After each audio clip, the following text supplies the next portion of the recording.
Video session में हम लोग बात करेंगे कि डाइकिन की जो भी प्री कमीशनिंग लिस्ट होती है वो क्या होती है और किस वजह से हम लोग इसको यूज़ करते हैं। देखिए स्टूडेंट्स, ये बहुत ही इंपॉर्टेंट टॉपिक है और ये आपको आना बहुत ज़रूरी है, क्योंकि आप जब कभी भी साइट पर जाएंगे तो ये आपको प्री कमीशनिंग करना बहुत ज़रूरी होता है। चाहे आप कॉन्ट्रैक्टर के पास काम कीजिए या चाहे आप क्लाइंट की टीम में काम कर रहे हो, जैसे कि पीएमसी की टीम में काम कर रहे हो, तो आपको ये चीज़ें पता होना बहुत ज़रूरी है।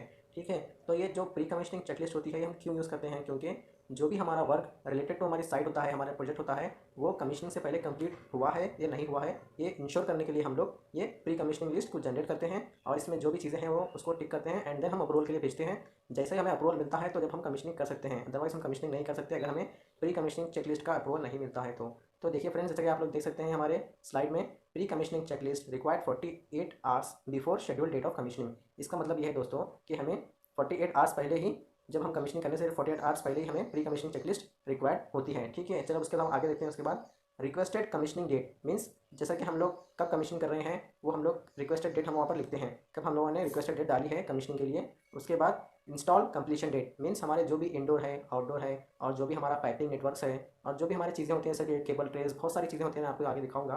तो ये सभी चीज़ें टोटली डाइकिन के हिसाब से कंप्लीट हुई है या नहीं हुई है और इसमें क्या फॉल्ट है वो हम देखते हैं। और अगर सभी चीज़ें प्रॉपरली एज़ पर डाइकिन के हिसाब से पूरा इंस्टॉल हुई हैं तो हम उसको टिक कर देते हैं इस लिस्ट में। ठीक है, अब आगे देख सकते हैं आप, फर्स्ट यहाँ पर है कॉन्ट्रैक्टर इन्फॉर्मेशन मीन्स कॉन्ट्रैक्टर कौन है, उसकी कंपनी कौन है, उसका एड्रेस क्या है, जैसे कि सिटी का नेम मुंबई आप कुछ भी लिख सकते हैं और उसका contact number, phone number, fax, email address, ये सभी डिटेल्स यहाँ पर आपको फिल करनी होती है।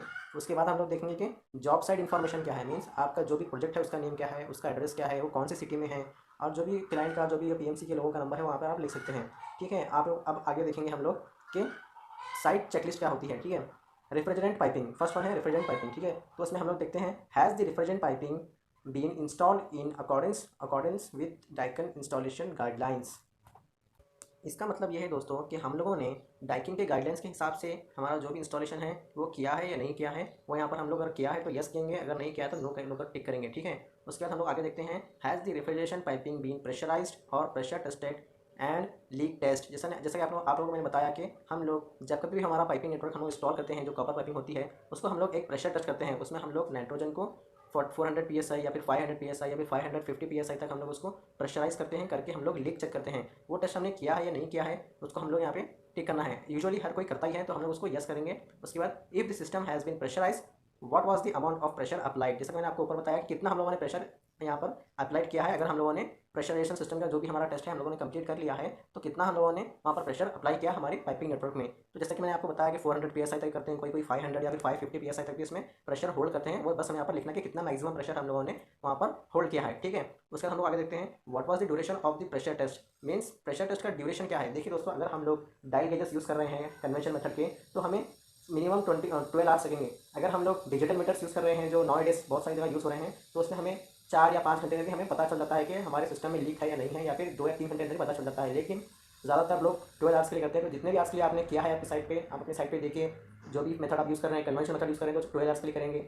अगर नहीं आप डिजिटल मीटर्स यूज़ कर रहे हैं तो आप लोग जितने आवर्स के लिए क्या है उतने आवर्स का आप वहाँ पे आवर्स लिख देंगे। ठीक है, उसके आगे बढ़ते हैं हम लोग, रेफ्रिजरेंट पाइपिंग। ठीक है, उसकी चेकलिस्ट है ये। फर्स्ट देखते हैं, has the refrigeration piping been evacuated means हम लोग जब कभी भी रेफ्रिजरेशन पाइपिंग को हम लोग इंस्टॉल करते हैं तो हम लोग उसको इवैक्यूएट करते हैं। मीन्स इवैक्यूएट मीन्स हम लोग उसमें वैक्यूमिंग करते हैं, जिससे हमारा सारा कचरा बाहर निकल जाता है, या फिर कोई अनवांटेड गैसेस अंदर है तो वो भी बाहर निकल जाते हैं, हमारे पाइपिंग के अंदर जो होते हैं वो भी निकल जाते हैं।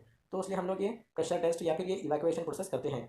ठीक है, ये किया है या नहीं किया है हम लोग यहाँ पर यस और नो में से टिक करेंगे। ठीक है, how many micron was the system evacuated two means कितने माइक्रोन तक हम लोगों ने इसे इवैक्यूएशन किया है यानी वैक्यूम किया है। इसकी एक सर्टेन लिमिट होती है फ्रेंड्स, उसको मैं आपको बताऊंगा आगे इस वीडियो में कि कितना हम लोग माइक्रोन्स उसमें फिल करते हैं सिस्टम में, और इस सिस्टम के ऊपर भी डिपेंड करता है। ठीक है, how long was the evacuation hold means कितने आवर्स के लिए आपने ये इवैक्यूएशन किया है, कितने आवर्स के लिए आप लोगों ने वैक्यूमिंग किया है प्रोसेस को। ठीक है, कितने आपके सिस्टम को आप लोगों ने कितनी देर तक वैक्यूमिंग किया है, कितनी देर तक इवैक्यूएशन होल्ड किया है, वो यहाँ पर आवर्स में लिखना है आपको। ठीक है, was the total liquid line length been check, क्या आप लोगों ने टोटल लिक्विड लाइन को आपने कैलकुलेट किया है या नहीं किया है, वो यहाँ पर लिखना है। देखिए फ्रेंड्स, जब कभी भी हम लोग एडिशनल रेफ्रिजरेशन चार्जिंग करते हैं तो उसमें हम लोगों को जितनी भी हमारी टोटल लेंथ होती है लिक्विड लाइन की वो हमें कैलकुलेट करना पड़ता है। उसके हिसाब से हम लोग उसमें रेफ्रिजरेशन और रेफ्रिजरेंट ऐड करते हैं हम लोग। ठीक है, तो यहाँ पर कैलकुलेट करते हैं तो हम लोगों ने यहाँ पर कैलकुलेट किया है या नहीं किया है वो टिक करना है। ठीक है, list the total liquid line length only. ठीक है, तो आपके पास कितने लिक्विड लाइन के जो भी डायमीटर है पाइप के, जैसे कि 1/4 है, 3/8 है, हाफ इंच का है, 5/8 है, 3/4 है या फिर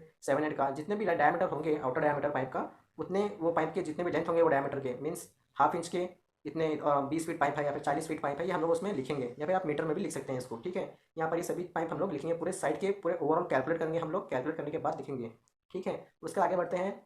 was the additional refrigeration charge been calculated, क्या आप लोगों ने एडिशनल चार्ज अपने एडिशनल रेफ्रिजरेंट चार्ज जो किया है, मीन्स एडिशनल रेफ्रिजरेंट गैस जो अपने सिस्टम में डाली है उसको कैलकुलेट किया है या नहीं किया है। यूजुअली आप करते हैं तो इसलिए आप उसके ऊपर यस या नो टिक करेंगे, ठीक है। If the charge was calculated what was the additional refrigeration charge added, means कितना आप लोगों ने एडिशनल चार्ज ऐड किया उसमें, तो वो भी आप लोग केजीस में लिख सकते हैं या फिर एलबीएस में भी लिख सकते हैं, या आपके रिक्वायरमेंट और आपके जो भी आप प्रोसेस यूज़ कर रहे हैं आपके साइट पे उसके ऊपर डिपेंड करता है। यूजुअली हम लोग उसको केजीस में इंडिकेट करते हैं, जैसा कि 11 केजी बास सिस्टम में हम लोग 14.4 केजीस भी एडिट करते हैं उसके अंदर हम लोग रेफ्रिजरेशन, ठीक है।